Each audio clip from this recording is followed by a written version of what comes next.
galaxie provient de la matière noire. La matière ordinaire s'accumule dans le champ gravitationnel de la matière noire.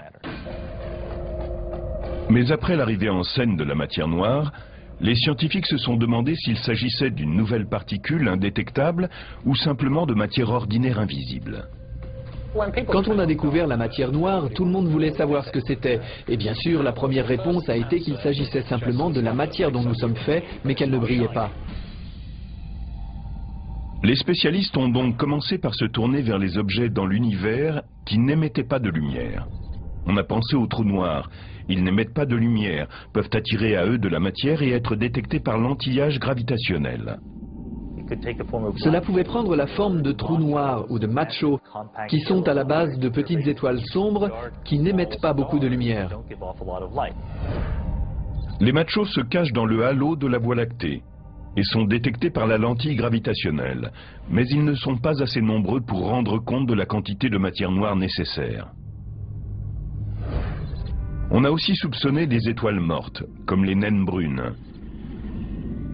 Elles sont assez massives pour expliquer la présence de matière noire. Mais quelle que soit sa nature, la matière noire est 10 fois plus abondante que la matière ordinaire dont sont faites les étoiles et les planètes.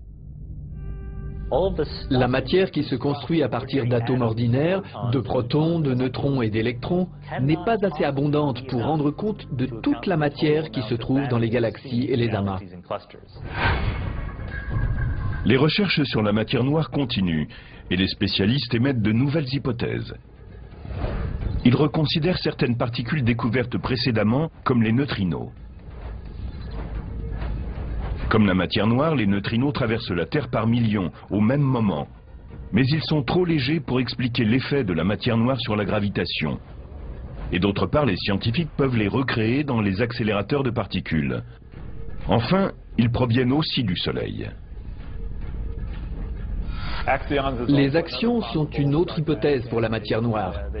Ils ont été inventés pour résoudre une question posée en physique des particules. Ils seraient extrêmement légers, aussi les cherche-t-on selon une technique différente de la nôtre. Mais comme ils sont très nombreux, ils pourraient constituer la matière noire. Les axions sont très légers. On pense qu'ils ont été créés au moment du Big Bang, tout comme la matière noire. Mais en théorie, ils pourraient se changer en protons alors que la matière noire est stable. Après avoir épuisé toutes les hypothèses, de nombreux chercheurs pensent que la matière noire est faite de particules qui ne ressemblent à rien de ce que l'on connaît et que des milliards d'entre elles nous traversent à chaque seconde. Avant d'avoir découvert la matière noire, les savants pensaient que l'univers n'était fait que de protons, de neutrons et d'électrons, les éléments qui constituent tout ce qui existe sur Terre. Nous savons qu'il y a une masse, et nous voilà avec quelque chose que nous n'avons pas encore détecté. Mais le candidat idéal pour former la matière noire doit avoir certaines propriétés physiques qu'aucun des précédents suspects ne possédait. Nous savons que la matière noire est une substance assez lourde. Nous savons qu'elle ne bouge pas très vite et que nous ne pouvons pas la voir. Les particules de matière noire ne se déplacent pas à la vitesse de la lumière et elles n'entrent pas vraiment en interaction avec vous ou moi, ni avec quoi que ce soit. C'est pour cela qu'il est tellement difficile de les localiser. Elles n'entrent pas en interaction avec la matière ordinaire, sauf à travers la gravitation. Si j'avais de la matière noire dans la main, elle aurait un certain poids, mais avant tout, elle se dissoudrait à travers mes doigts. Rien de ce que nous connaissons dans le domaine de la physique des particules ne peut correspondre à la matière noire. Comme un homme invisible traverse les murs, des milliards de particules de matière noire traversent la Terre au même moment sans jamais entrer en collision avec la matière ordinaire. L'idée générale est que la matière noire pourrait être constituée de ce qu'on appelle des WIMP. WIMP est un acronyme de Weakly Interacting Massive Particles. Particules massives interagissant faiblement. Elles n'ont jamais été détectées, mais leurs caractéristiques en font un candidat idéal pour la matière noire. Au laboratoire de Soudan, l'équipe Fermilab est allée sous terre, bravant des milliers de chauves-souris, pour essayer de capturer une particule WIMP. L'opération s'appelle CDMS, Cryogenic Dark Matter Search, ou recherche cryogénique de la matière noire. Jusqu'à sa fermeture en 1962, c'était une mine de fer ici. Nous sommes à 800 mètres sous terre. Fermilab a conçu une machine qui, à des températures en dessous de zéro, peut repérer une particule de matière noire qui la traverse. Son détecteur utilise des cristaux de germanium, un métalloïde dense bourré d'atomes. C'est un bloc très pur de germanium. À sa surface, il y a un réseau de minuscules thermomètres capables de détecter une particule qui traverserait ce morceau de germanium de la taille d'un pallet de hockey. En ce moment même, la matière noire ruisselle à travers nous sans rien nous faire. De temps en temps, elle heurte le noyau d'un atome. C'est la signature que nous espérons voir. Pour obtenir un choc de matière noire bien propre, Fermilab devait filtrer le magma qui venait de l'espace. Si nous avions gardé toutes les particules qui passaient par là, cela aurait vraiment été comme chercher une aiguille dans une botte de foin. Dans cette expérience, Fermilab capte toute la matière qui traverse le détecteur. Mais moins il y aura de saleté dans l'air, plus il sera facile de détecter une particule de matière noire. Comme celle-ci n'entre pas facilement en interaction avec les protons et les électrons ordinaires, on a gelé les palets de germanium à une température en dessous de zéro. Si une particule de matière noire traverse et frappe un noyau, la température du cristal changera très légèrement. C'est cette toute petite modification que nous cherchons et qui signalera le passage d'une particule de matière noire. 16 palets de germanium sont placés dans une salle blanche, une pièce vidée de la quasi-totalité des particules qui l'occupaient. Bien, nous sommes en tenue, nous allons entrer dans la salle d'expérience qui est une salle blanche de classe ISO 7. Nous mettons cette combinaison pour n'apporter aucune poussière qui interférerait dans l'expérience. Allons-y. Nous avons des compteurs à scintillation qui captent toutes les particules d'un rayon cosmique qui arrivent ici sous terre. Et voici un réfrigérateur à dilution qui maintient notre expérience légèrement au-dessus du zéro absolu. Et là se trouve le germanium et des détecteurs en silicium. Nous attendons simplement qu'un WIMP, une particule de matière noire, descende à cette profondeur et frappe un des cristaux en silicium ou en germanium qui sont à l'intérieur. Depuis bientôt 2 ans, Fermilab s'est installé dans cette mine pour essayer de capturer de la matière noire. C'est beaucoup plus difficile qu'il n'y paraît.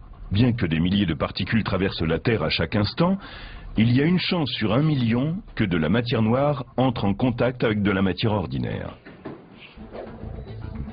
Saisir une particule de matière noire en train de frapper un atome de germanium, c'est comme pour un archer tenter de frapper une cible qui s'éloigne à 1 kilomètre. Ces voyants verts indiquent que des particules traversent les détecteurs en silicium et en germanium. Il est presque certain qu'on a là toutes les particules de base, mais peut-être aussi un WIMP caché quelque part. Nous ne le saurons qu'après avoir analysé les données.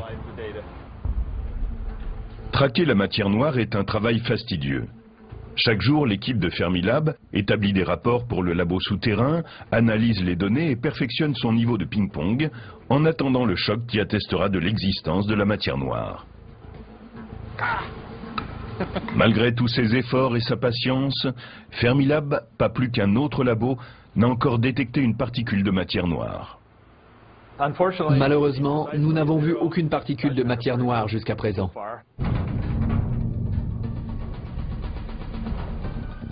Il se pourrait qu'on annonce un jour que des physiciens ont capturé de la matière noire dans une bouteille. Nous avons une hypothèse qui semble expliquer l'univers dans lequel nous vivons. Mais le fait est que nous n'avons pas encore détecté cette particule froide de matière noire. En trouvant de la matière noire, nous aurons la preuve de son existence et également des réponses à de grandes questions. Si nous capturons de la matière noire, nous aurons un aperçu de ce qui s'est produit 11 millièmes de seconde après le Big Bang. En découvrant ce qu'est la matière noire, les scientifiques espèrent comprendre comment l'univers a évolué au tout début de son existence.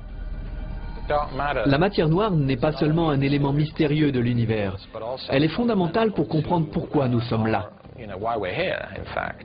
Sans elle, il aurait été difficile que naissent les galaxies, puis le système solaire, et enfin la vie sur Terre.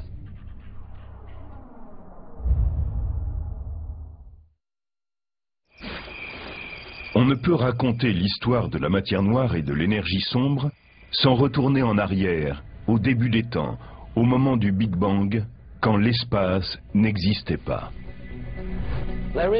Il n'existe pas de point central sur lequel on pourrait s'appuyer. C'est comme pour le Big Bang. Il n'y a pas un point dans le ciel à partir duquel s'étendent les galaxies. L'espace s'est créé entre le moment où régnait le néant et la violente explosion du Big Bang. Et c'est à partir de là que l'univers a commencé à se développer. Les particules se sont formées lors d'une fusion nucléaire qui a libéré gaz et énergie. La matière ordinaire a réagi avec une autre matière ordinaire. Quand il n'avait qu'une minute, l'univers était en fait un réacteur nucléaire. Et 380 milliers d'années plus tard, des particules ont commencé à s'agréger pour créer le terreau, d'où naîtront ensuite les étoiles et les galaxies. Les éléments les plus importants se sont encore développés et la gravitation a commencé à exercer sa force et à rassembler les objets. Aujourd'hui, les scientifiques ont compris que la matière noire avait été créée au moment du Big Bang. Et elle a joué un rôle essentiel pour que la matière ordinaire s'agrège et forme les étoiles et les planètes. Comme les poutrelles d'acier utilisées sur les chantiers, les particules de matière noire qui se déplacent lentement ont servi d'échafaudage sur lequel la matière ordinaire est venue s'accrocher. Comme elle est froide et peu interactive, nous pensons que la matière noire s'est rassemblée très lentement sous l'effet de la force gravitationnelle et qu'ainsi se sont créés les germes autour desquels la matière ordinaire s'est agglomérée pour former les galaxies. C'est un réseau cosmique, une toile d'araignée où des filaments de matière noire se croisent comme dans un échafaudage. C'est en ce sens que la matière noire constitue la structure, le bâti des galaxies lumineuses et que nous pouvons les voir sans difficulté. Les galaxies sont comme les lumières des sapins de Noël. Elles ne sont pas l'arbre lui-même, mais des éléments visibles de très très loin. En réalité, la galaxie est un grand halo dont la majeure partie nous est invisible. Nous en voyons les petits éléments lumineux que sont les étoiles et les planètes qui se sont rassemblés au centre de ce vaste halo qui est pour l'essentiel de la matière noire. Les scientifiques se sont longtemps demandé pourquoi